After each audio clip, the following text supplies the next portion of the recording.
What is going on, everybody? Happy Monday. Not the happiest of Mondays for me, but I am really excited to get back at the basketball. We had a nice holiday weekend. I was, visiting some friends, and it sort of showed a little bit in my play. Not the best Sunday I've ever had. I actually, one of those weird weeks where I made more money. I made just more flat money on the showdown, which I played 2 lineups on than I did all my lineups for the regular thing. But Sheets, I know it was tilting for you. Why don't you let us know what's going on? Well, the fact is that you did the right thing, and that you knew that it was going to be a tough week for you to play a lot, so you didn't play your normal, your normal amount, which from where I can gather, it was probably a good thing you didn't. I actually, on overall GPPs, I might have made a little money actually, but not much. A FanDuel, I actually got like 25th in like one of the big ones somehow. Oh, really? In some random lineup or something like that, which actually could have ended up like if Dallas for some reason had to have one more possession. I had all that stuff from Dallas yesterday at like 0% ownership. But this is what's tilting. So my 2+2 thing, I want to start by whining in this way. So we played literally 14 weeks of slugging it out against like some of the best players around. One lineup a week, and I probably put 50% of my weekly effort into this lineup, honestly. And I made the playoffs. So we're down to 4 people going to the playoffs, and all the scores reset. And the top 3 get paid, and the 4th guy is going to bubble. And over the final 3 weeks, first week, TJ, who's a really, really strong, solid player, he won the week by 2 points. I got second. And then 6 points back was this guy Stampede, who's literally like my nemesis. Like, he doesn't care about playing cash game. He just always just gets there. Not gets there. He plays very aggressive lineups, and he does really, really well. And then Ray of Hope, he was behind 20, and I presumed he was going to go for it yesterday. So let's just take care of Ray of Hope first. He had like snowflakes throughout. He's like going to be 40 behind. He's no chance, right? So then we look at my lineup, which I literally have no issues with. I went back and forth between maybe paying down for Hurts or Trubisky, but I was very confident in Mahomes. I was always going to use Eckler, Montgomery, and Gordon, so that was the same. I was always going to use Higgins, and I was always going to use the Texans defense. And then, I was really confident in Crowder, and I actually was like the only person in the whole thing to have Crowder, right? And then I was kind of weird between this last 2+2, which it was either Gage and Hooper or Fance and Chenault, and it turned out to be pretty much the same, like either way. So I wasn't really gonna do whatever. So then I started sweating everybody, and everybody that was against me, they all had Chenault, who had 2 fantasy points in the 4th quarter. Okay, and then they all had Ridley, who had like 0 fantasy points at the half. Okay, who ended up getting 20. And look, it's fine. They got there. That's why they play the game. And, this guy, TJ picked David Johnson, which is good pick. He had 31 points. So he and I were kind of similar. And then you look at Stampede, who went a little differently. Hurts, Higgins, all the same guys pretty much, except for Hurts. And the one difference between Stampede, TJ, and me, all of our other players were about the exact same price, but I had -4 at Texans, and he had +21 at Panthers. End of game. Basically, end of the whole season. You know what I mean? Like one position in the freaking defense basically wins the guy the whole freaking pool. Right? Now, look, I'm not complaining. That's the way it goes, and nobody said I had to go play chalk Houston defense, but I liked them a lot, and that was the one thing I was confident in. So I'm not going to go back on that. So the point is that now going into the last week, you have Stampede, who's now up 17. On me. So he's up 10 points on TJ and 17 on me. So what that means is this. Ray or Hope, he's now behind me by 40, so I'm not worried about bubbling. So now I'm going to play to win, man. I am now going to play to make up that 17 points, and we'll just see how it goes. I already looked at next week's slate. It's a freaking war. You're going to get a lot of 3K value probably by the time everybody gets ruled out. And I am not giving up this one yet. Yeah, no, man, I like it. You got to go for it hard. I mean, just right off the bat, I know we can talk about it later as the week comes up, but I do think that next week is going to be the week where doing something different, like using the normal plays that are like mid-range and going middle of the road might be a strong way to go if you're really going for it, but we can talk about that as it comes up. I already did like a 10-minute video for myself on next week's slate. Oh my for God. for the 2+2. I mean, I did. And the funny thing is, you want to know who might be chalk? We saw him last night. That guy Dylan is going to be like 5,000 or something like that, coming off of 27 carries. That was the reason I won last night. That was the reason I won on some on the showdown. Oh, you had him? I had him as my captain. Holy shit. Yeah, but it's still, I mean, honestly, the people who won the tournaments still had Devontae as the captain. Dude, what else do you have to do besides play him as your captain? I mean, how much better do you have to be? The problem is you got Devontae who just went nuts enough to where you could just have used him as a regular piece. Oh, and you could skip. You didn't have Devontae in that line. No, I had Devontae in the lineup, but I also had Derrick Henry in the lineup, which didn't help any. Right. But it was, anyway. But it's still, it's a look. Yesterday was frustrating. Just real quick about the defensive point that you made. I think we all blew it on this as an industry, as a group, as a whatever. I'm not really sure why we got the feeling. Like I don't understand why the Panthers were a worse defense, and I made this mistake too. I understand the logic behind the Texans, and we don't think Brandon Allen was good, although he looked pretty great yesterday. Texans defense is just such garbage. And we decided the Panthers have been the winning defense 3 times this season. Not that they're always great, but you get Dwayne Haskins in at quarterback. I think that is a mistake, not necessarily in this format. No, that's my point. And I had the reason why I did well decently is I had like probably 30% Panthers on FanDuel. That's you know what I mean? So I did fine there. But I figured in this thing, I knew that everybody projected Texans to be so great, and I didn't want to take any variance with freaking with defense. So I just figured everybody would take the same team, and I would just be kind of done with it, Mm-hmm. But you know what? If you play down to Hurts, I guess it's not even if you play down to Hurts. It was just. And speaking of chalk defenses, by the way, mm-hmm. Next week you get the Texans against Houston. You get the Texans at 2,200. Wait, against who? Against Houston. You get the Titans at 2,200 against Houston, which wow, they're going to be really popular. That's going to be interesting, and it's a must-win for the Titans too. Wow, that's interesting. So, do you want to pull up real quick just any of the overall stuff, or So this is what I pulled both of mine up. So you'll see I played 22 lineups. I cashed in half of them on DK minus $15, and here are my and I put yours up too. You only played 15 lineups. Yeah. So like in my exposures, you'll see like I had just like you. I mean, I had 68% Jamison Crowder. Yep. Which and he smashed every which way. You know what I mean? But I don't want to say suckered in. I really was on to this Mike Williams, and he didn't do anything.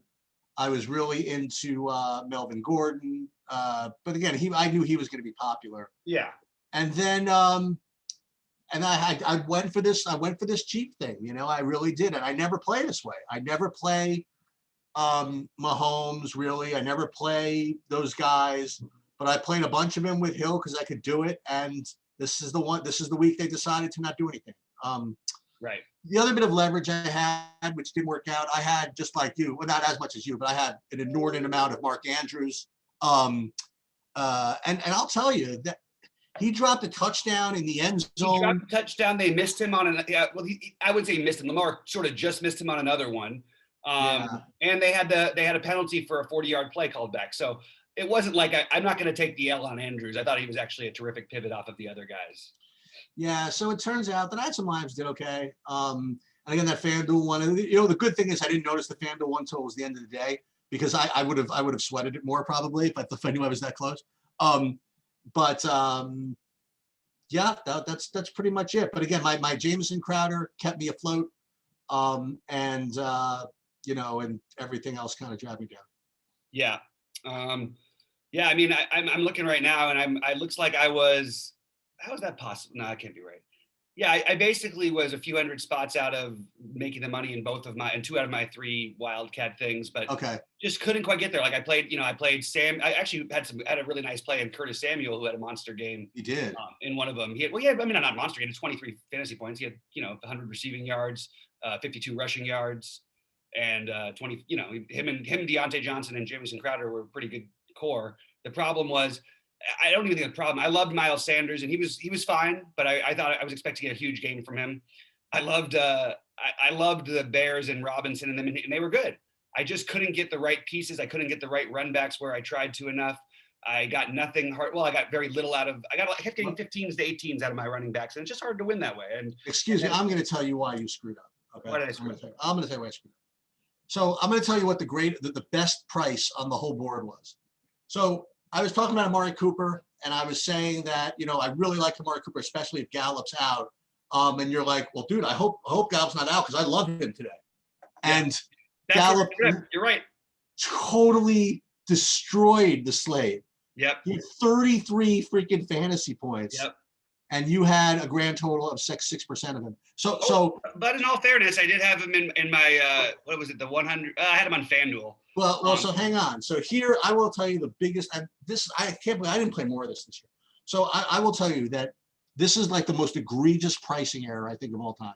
So Michael Gallup was 5% owned in this thing. Mm-hmm. Dude, he was 8% owned in the afternoon slate. That's crazy, man. So that's why I did okay in the afternoon slate, because I had Gallup in the afternoon slate. Oh man, and that's freaking nutso. Yeah, that's crazy. Yeah, he blew up. I was tilted already. I ended up playing a ton of Cooper instead because I found myself enough money to do it, and he was good too. Like he just wasn't, you know, his 17 versus Gallup's 34 are not the same thing. It was one of those weeks where I needed a tiny bit more to probably break into the profit thing, and I just wasn't going to be able to do it. Certainly not in my millionaire things, which I just took wild shots on. The other thing I would say is that for the first time in like a while, your winner. I'm looking at the winner of the Millie Maker. The winner of the Millie Maker completely did a quote unquote normal lineup. You know what I mean? Like this is a GPP lineup that won. You know what I mean? Like it doesn't necessarily have to win, but this is what they did. I mean, he played Watson with Cooks and DJ, and ran it back with Higgins. And he played a totally, again, I've had a bunch of them, like Jamison Crowder. We both played a shitload of Andrews and Chalk Montgomery. We talked about Gallup. And dude, he didn't even have the Panthers D. You know what I mean? He didn't need it. I mean, he had the Chargers D at seven fantasy points. He didn't need the 21 points. So this is, you score one for the good guys. I don't even know who this is, but well, it was sort of the good. Let me just complain a tiny bit about why there's a huge flaw in this lineup. Okay. You've got the Chargers defense and Gallup. You should absolutely have Gallup in the flex and Crowder in the regular lineup. Oh yes. The afternoon. True. That's a big mistake. That is true, actually. And it's weird because you could have had different double swapping options if you played the Chargers with Gallup. So that is pretty funny. But probably good on him that he didn't, because it's a little harder to find as the receiver thing, because there were some reasonably priced running backs you could have used and then spent down a defense, which is what I ended up doing, partially why I didn't have Gallup. So maybe Higgins was, I'll tell you, Higgins was much less owned than I thought he was going to be. Yeah, a lot of the guys who we expected to be really high owned, it sort of pivoted. And it's funny because like Gio Bernard in near these top lineups. But the funny thing is, P. Ryan, if you played P. Ryan, you I mean, he was the second highest scoring. Him and Gallup were the two highest scoring players, I think, of the day. All right, this guy's really starting to annoy me, by the way. Who's that? Again, this freaking dude. This whistle guy. He won the Millie 2 weeks ago. Remember, he won the million. Oh yeah. And then I complained that he also got like third in the afternoon slate. He won some basketball thing this week too, and he's going to come in eighth. I mean, honestly, I know who that guy is because I don't reckon. Oh, no, they interviewed him on. Yeah, I know who it is. I'm sorry. It's what's his name? I don't remember. I don't know his real name right now. Yeah. Anyway, I mean, look. These are. It's annoying when I look at it because it's other than the Andy Dalton, which I was refusing to do, and look, it would have been obviously the nuts to do it, but I really loved the Cowboys receivers, all of them. I loved that whole game against Philly. I thought Miles Sanders would have a bigger game. Look at this. This is. So Chipotle addict did, and I never think these can get there, but it did, man. He played Dalton with three receivers. Yep. And ran it back with Sanders, and away we go. See, I like this lineup a lot. Because I mean, this is something I absolutely considered all of this. This really? Is that lineup, except for David Johnson, who I mean, he exploded in the second half of the game. Yep. But I really was just heavy on Watson, and I know you can play them together because the way he catches passes. But I was trying to go Watson to either Cooks or QT, who I thought were going to have big games, and that was right. Just didn't get the right mix. And hey, I was right. Hey, I knew that Pittsburgh would come to play. They right. Yeah, they definitely came to play. It didn't look like that for a while, but you know what? You have that much. Look, if that many receiving talent, I mean, like you're just going to get there sometimes. You know what I mean? Like, so. And I mean, I watched parts of that game, and it, just real quickly, like one thing that's totally different, we should maybe look ahead going forward or in the playoff slates or whatever. Ben Roethlisberger all year has been throwing the ball really quick, and I talked about it on our show why he didn't want to play he's not throwing any long passes anymore or anything. when their back was against the wall, he stood in the pocket, he took his hits. He's been trying to avoid hits because he's had too many injuries. But now that they needed to win and to close out the division, that's what he did. And I think you can expect to see more of that in the playoffs. And I would be looking to already for the playoff slate. I'm ready to play Roethlisberger with two of the receivers. Speak up a little. Speak up a little bit. But Sorry. the other thing I was going to say also is that I also have to say this is the second time I've seen this out of this team. I got to tell you that Mahomes better freaking bring his game to the playoffs. You know what I mean? Like, I know they're screwing around and they're doing whatever, and they know that as long as he has the ball last, they're going to win. And all this stuff. But that's this game, that Denver game. I mean, there have been some games, man, where if they just decided they were going to not, put forth their best effort, they better be careful. I'm just saying. Some also good news. So Houston and Cleveland were both incredible survivor chalks, and they both busted and actually won one of the survivor pools. Wasn't my biggest one. It wasn't that much, but it was for a couple of thousand, which was good. Oh, that's nice. Yeah, I had saved Baltimore. I used them. They won by 100. And the entire universe had Houston and Cleveland, and they both lost. So I was listening about a guy today who I think he was $2 million for first place. It was a massive pool. Oh, that Circa one. Yeah. He was down to 4 people. Oh, people, and he had Dallas or Philly left on his board still. Okay. And he went the wrong way with it. Ooh, ouch. But it would have won him. It would have won him all of it by the end of it. So that was a little tough to get for that guy. Yeah. So we're it's and you know what I like.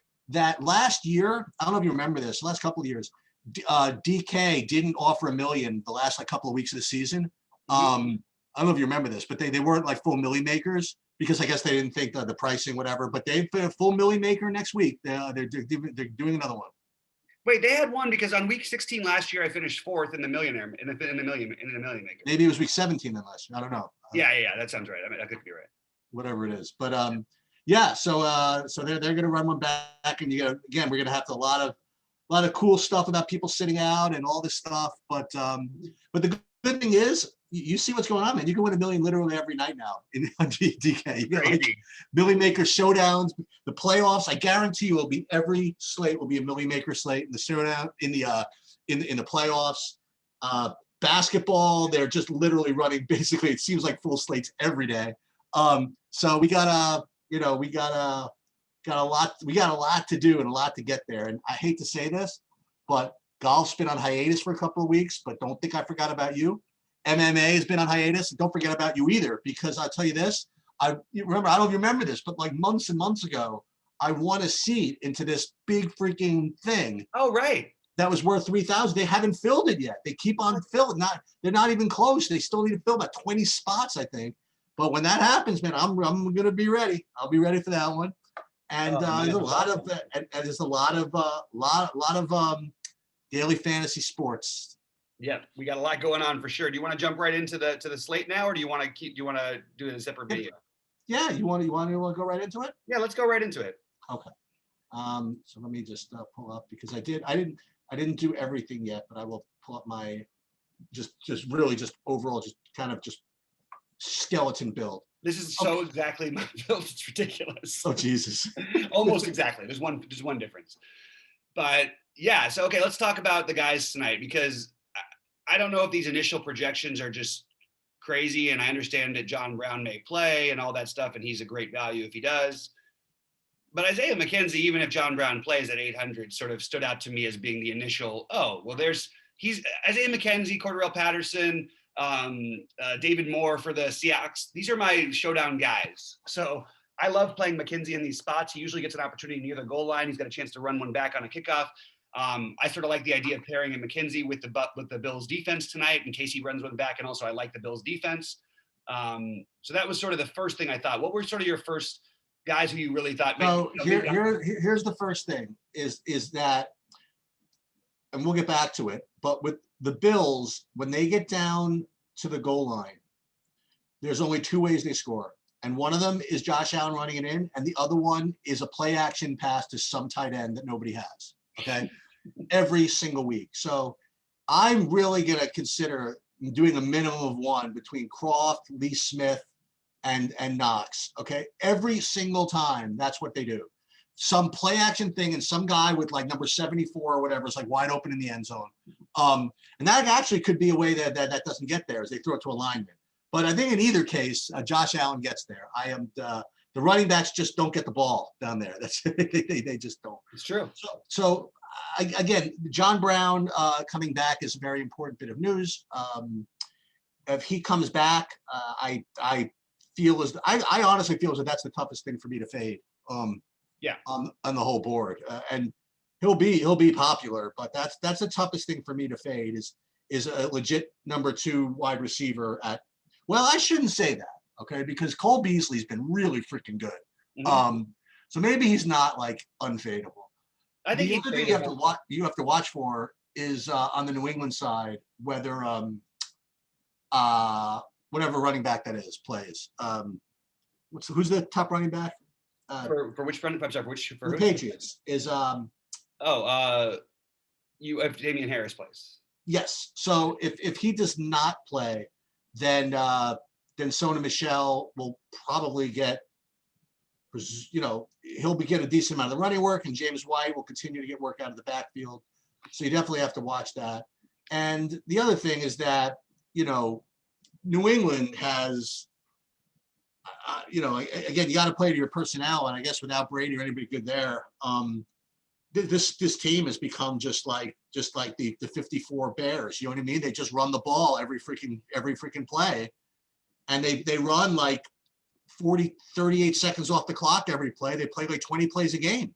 Mm-hmm. It's kind of ridiculous. I really almost don't want to play a single receiver from New England. I almost want to just play Newton and just, play his rushing upside, play his quarterback sneak upside if he has any, mm-hmm. and play Michelle or somebody like that, or play running back. I don't know, man. I don't know if I could play these receivers. I think I might be done with this whole situation and it might end up being like just totally playing the chalk and playing Allen with a bunch of receivers from Buffalo, maybe some Buffalo defense, and maybe just because you have to play somebody on New England, play Michelle or Cam Newton. I don't know. Yeah, I agree. I think that Cam Newton's the one, that I want to try and make sure to get in, just because people don't realize like he's got a chance to break the record for rushing touchdowns in the season by quarterback. I did not know that actually. He's having as much as the people are giving him crap this year. How many away is he? I think he's like 1 or 2. He's got he's a lot. Broke his own record. He's got 11 already. He's a lot. He's like second or third in the league in rushing touchdowns.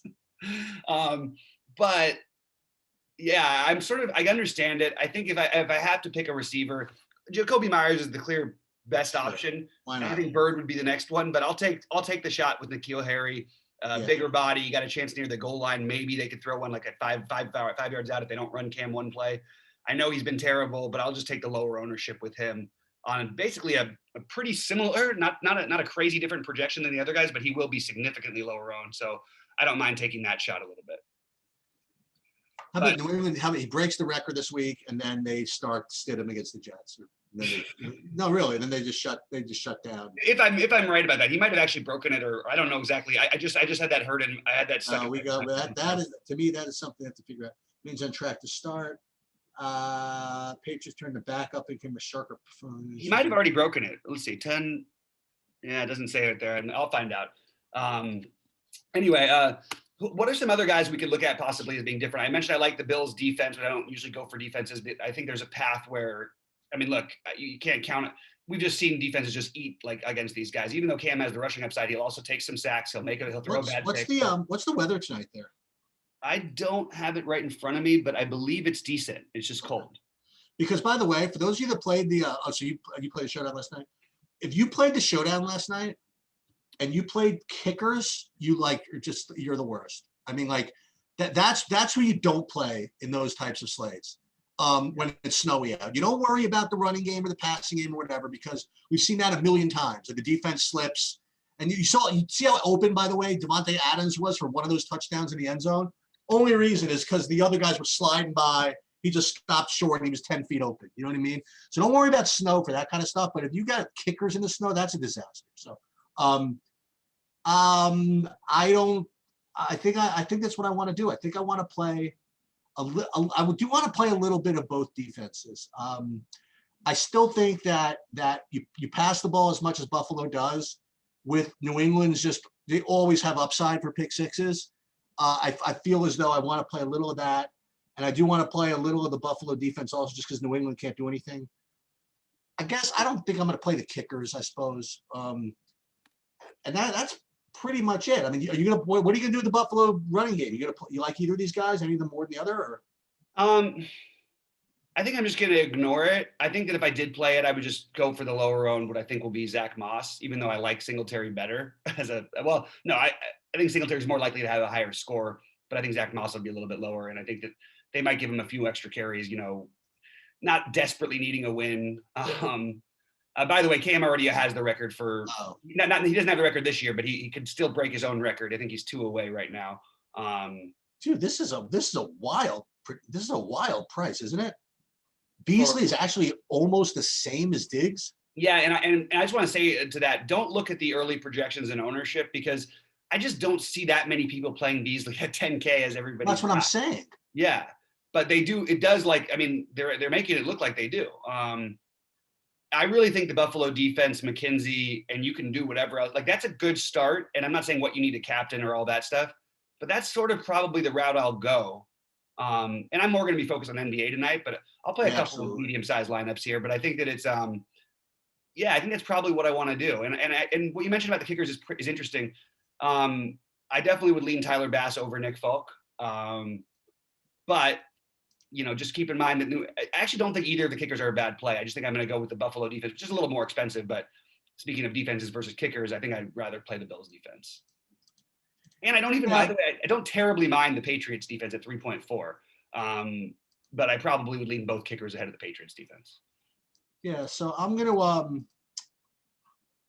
It's pretty straight. I mean, honestly, I really think it's straightforward for me as far as my my different builds and stuff like that. It's just gonna. Oh, I screwed this up. Is basically something like that. I mean, probably just one Patriot, honestly, or if I use two, it'll be Ken Newton and then one of the running backs, I guess. If what's his name is out, then I'll play Michelle. If the guy's in, I'll probably play that guy. James White, I suppose he's always in play. It's maybe a little him, but I don't think I'm going to get to 3 Patriots. I really don't think it's going to happen. Yeah, it's hard to do. I mean, I think I've got Cam to James White is probably, after we went through the other ones, and it's probably my favorite of the combinations. It's a little tricky to know exactly what Belichick's going to do this late in the season, but at least you can, I mean, there's some good pass catching upside for James White in a game that they should be trailing, especially, maybe he's only got 4 points going to the fourth quarter, but he picks up 15 there. That's totally on the board here for James White. I actually have a little bit of a narrative. So could you tell me what the Patriots record is? 6-7, isn't it? Oh, I'm sorry, 7-8. No. What is it? It's 7-7. What is it? No, it's not that. I don't know. That's what I'm asking you. I honestly, off the top of my head, no, I can't tell you that. All right. Wait, you're asking me? I'll find it out real quick. I'm just looking real quick. Why is it harder to? There we go. It's so funny what we've become with daily fantasy. We don't even know what teams' records are anymore. We don't know anything. We don't know who won games. 6-8. So I definitely think they're out of the playoffs. Yeah, but I definitely think there's some really. I mean, not that they necessarily have the horses to do it, but I think they give their best shot in this game. I mean, they don't want to have a losing record, So I think I know they know they can beat the Jets next week, or they think they can beat the Jets next week.